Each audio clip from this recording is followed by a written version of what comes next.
여러분 안녕하십니까? 이충건 방송의 이충건입니다. 오늘은 2021년 적자 예산안 밑빠진 독에 물 붓기는 곤란하고 철저한 예산 심의가 필요하다라고 하는 내용을 가지고 말씀을 드리겠습니다. 정부는 9월 1일 국무회의를 열고 2021년 예산안과 2021년에서 2024년 국가재정 운용계획을 심의 의결했습니다. 정부가 내년 예산안을 555조 8천억 원으로 편성해서 확정했습니다. 올해 본 예산에 비해서 8.5% 늘어난 금액이고 금년 3차 추가 경정 예산안이 편성된 것까지 감안하면 1.6% 증가한 예산입니다.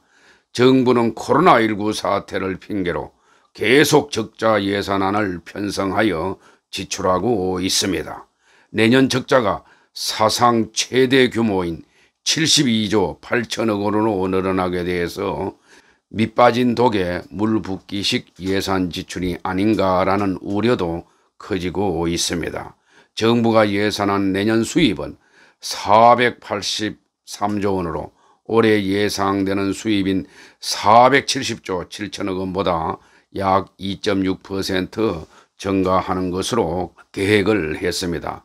분야별로 보면은 산업과 중소기업 에너지 분야에 5조 4천억 원, 복지와 일자리 분야에서 19조 4천억 원, 환경에 16조 7천억 원, 사회 간접 자본에 2조 8천억 원, 국방에 2조 7천억 원이 증가하는 것으로 계획을 했습니다. 정부가 강조하는 예산안의 내역을 보면은 경기 회복을 견인하고 한국판 뉴딜을 본격적으로 추진하며 고용사회 안정망 구축 등 국정과제를 체감할 수 있도록 한다는 것입니다.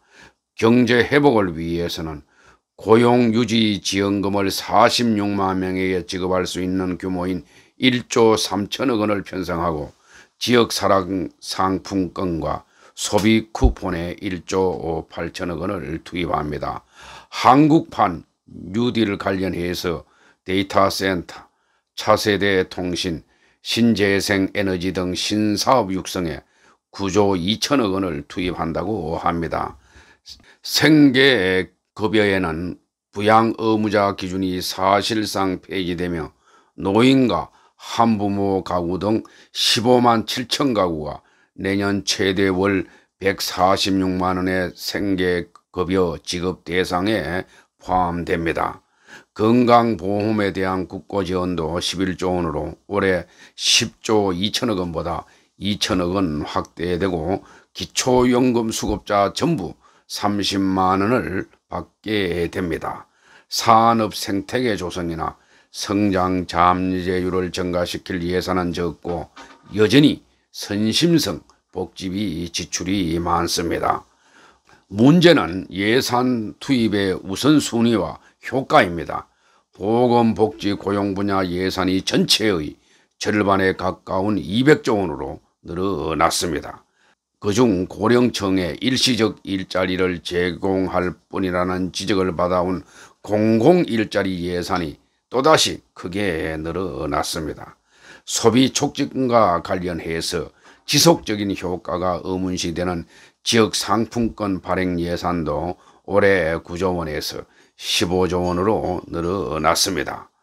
반짝 효과로 그치는 사업에 예산을 투입하다 보니 내년 서울시장과 부산시장 선거나 2020년 3월 대통령 선거를 의식해서 선심성 예산을 편성하는 것이 아닌가라는 의심 섞인 해석까지 나올 지경입니다.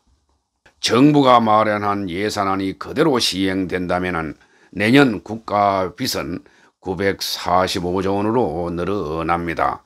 국내 총생산 즉 GDP 대비 국가 채무 비율도 올해 39.8%에서 2021년 내년에는 46.7%로 높아지게 됩니다.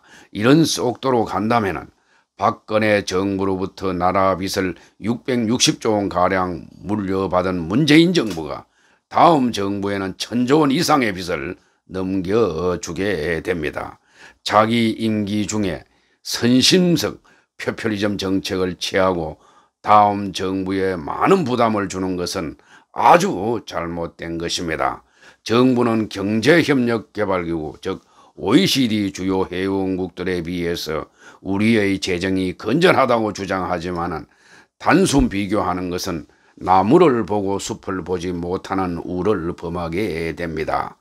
우리나라는 공공기관과 공기업의 부채가 많을 뿐만 아니라 인구도 급속히 고령화되고 있어 미래의 재정지출 부담은 상당히 큰 편입니다. 국가 채무 D1보다는 D2, D3, D4로 보면은 위험한 것입니다. 우리나라는 미국이나 영국, 일본, EU 등과 같은 기축통화국이 아니고 해외 의존도가 높은 국가이기 때문에 OECD 국가 평균과 단순 비교하는 것은 크게 잘못된 것입니다.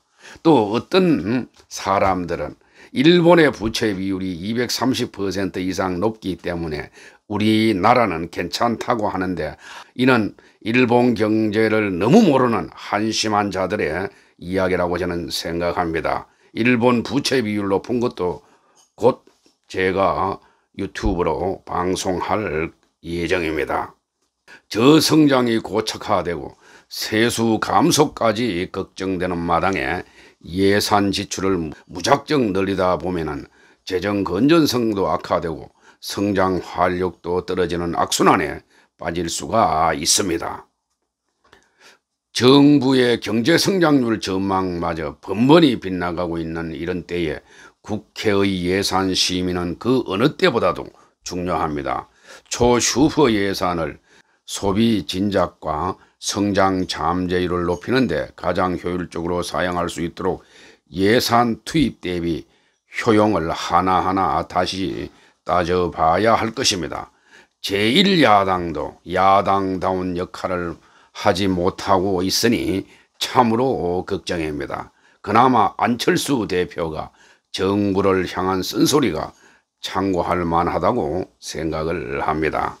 그리고 홍남기 경제부총리와 은성수 금융위원장이 9월 3일 서울 정부청사에서 발표한 한국판 뉴딜 펀드는 정책형 뉴딜 펀드와 뉴딜 인프라 펀드, 민간 뉴딜 펀드 등 크게 세 가지로 신설 육성한다는 것입니다.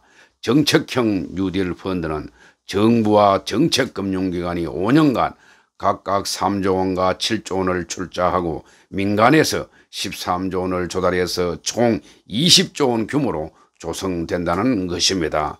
이를 기반으로 자펀드를 만들어 뉴딜 관련 기업과 프로젝트에 투자한다는 게 정부의 구상입니다. 특히 민간 투자를 유도하기 위해서 정부와 정책금융이 후순위 출자를 맡아 투자 위험을 우선 부담한다는 것입니다.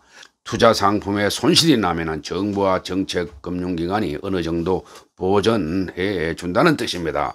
정부 관계자는 정부 투자분 3조 원 중 2조 원만큼은 손실이 생기면 반드시 보장하고 나머지 손실을 정책금융이 맡는 식이라며 투자 위험이 높은 상품은 정책자금 출자를 높이고 위험이 낮으면 출자를 낮출 계획이라고 했습니다. 뉴딜 인프라 펀드는 풍력, 태양광 등 재생에너지 발전단지와 수소, 충전소 등 인프라 시설에 직접 투자하는 식입니다. 이미 운영 중인 580여 개 인프라 펀드 가운데 뉴딜 관련 인프라에 50% 이상 투자하는 공모펀드에 세제 혜택을 주어서 육성할 계획입니다. 투자금 2억 원 한도로 배당 소득세율을 14%에서 9%로 낮추고 분리과세를 적용하는 것입니다. 퇴직연금도 원금 보장이 가능한 선에서 뉴딜 인프라 펀드에 투자할 수 있도록 관련 제도를 개선하기로 했습니다. 민간 금융회사가 직접 뉴딜 관련 투자처를 발굴해 만드는 민간 뉴딜 펀드가 활성화되도록 정부는 현장애로 해소 지원단을 만들어 관련 규제를 개선할 방침입니다. 특히 정책형 뉴딜 펀드는 인공지능과 데이터 센터, 태양광 사업, 수소 자동차 등 한국형 뉴딜 사업에 투자해서 손실이 나도 공공투자금으로 보조하는 구조로 설계되는 모양입니다. 정부가 책임지고 원금을 보장해 준다는 뜻인데 손실이 나면은 국민 세금으로 메꾼다는 것입니다. 그런데 뉴딜 펀드의 손해를 왜 펀드에 투자하지도 않는 다른 국민 세금으로 메꾸는지 이해하기가 어렵습니다. 수익률을 보장한다는 것은 사업 수익성이 악화되면 재정을 투입할 수 있다는 의미라며 펀드라는 이름을 쓰고 있지만 정부가 보증하기 때문에 사실상 국채를 추가로 발행하는 것과 다름없습니다. 공모로 자금을 모집할 경우 재정으로 손실을 메운다면 자본시장법 위반 소지도 있습니다. 자본시장법은 펀드 등 금융투자 상품을 팔 때 손실보전 약속을 금지하고 있습니다. 이 정부는 왜 시장경제에 반하는 정책을 내놓는지 이해하기가 어렵습니다. 펀드의 지급 시점이 2025년 이후이니 설사 펀드가 부실덩어리가 되어도 다음 정권 책임으로 넘어갈 가능성이 큽니다. 다음 정부의 책임을 전가시키는 행태는 중단되어야 합니다. 이는 법과 원칙을 벗어난 것이고 너무나 무책임한 행태입니다. 최근 IMF의 재정감시 보고서에 따른다면 독일과 프랑스, 이탈리아, 일본, 영국, 캐나다, 브라질 등의 국가는 내년에 국가 부채 비율을 줄이는 것으로 나타났습니다. 우리나라도 오히려 적자 예산안을 줄여야 하는데 코로나19를 핑계로 확대 적자 예산안을 밀어붙이고 있습니다.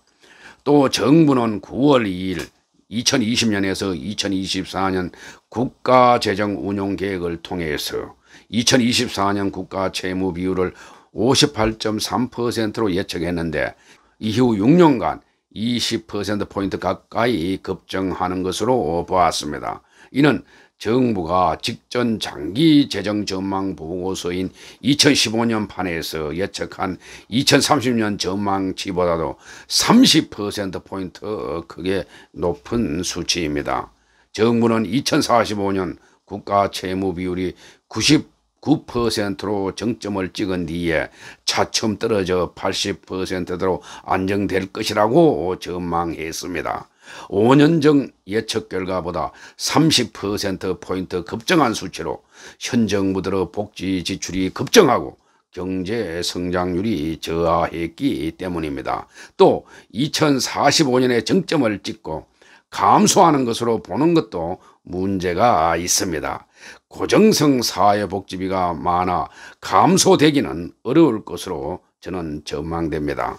당시 정부는 2030년 국가 채무 비율이 47% 선에 머물 것으로 내다보았습니다.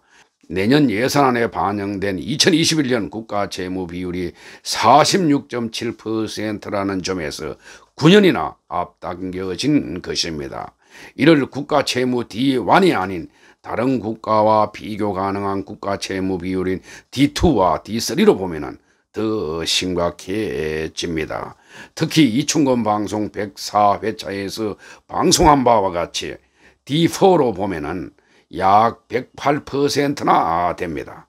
재정 건전성이 급격히 악화되는 것을 보면은 많은 걱정이 됩니다. 정부와 여당은 코로나19 위기를 핑계로 인기 영합의 포퓰리즘 정책을 남발하고 국가 채무를 급증시키는 위선적 행태를 중단하기를 바랍니다. 코로나19가 발생하기 전인 2019년 우리나라 경제 성장률도 2.0%를 달성해서 금융위기를 맞은 2009년 이후 10년 만에 최악의 성장률을 달성을 했습니다. 이는 문 정부의 경제 정책이 실패한 경우라는 것을 인식하기를 바랍니다. 오늘은 여기까지입니다. 제 영상이 도움이 되셨으면 동영상 아래 붉은색으로 표시된 구독과 검은색의 좋아요를 눌러 주시기 바랍니다. 더 좋은 방송으로 보답하겠습니다. 제 영상을 시청해 주셔서 고맙습니다.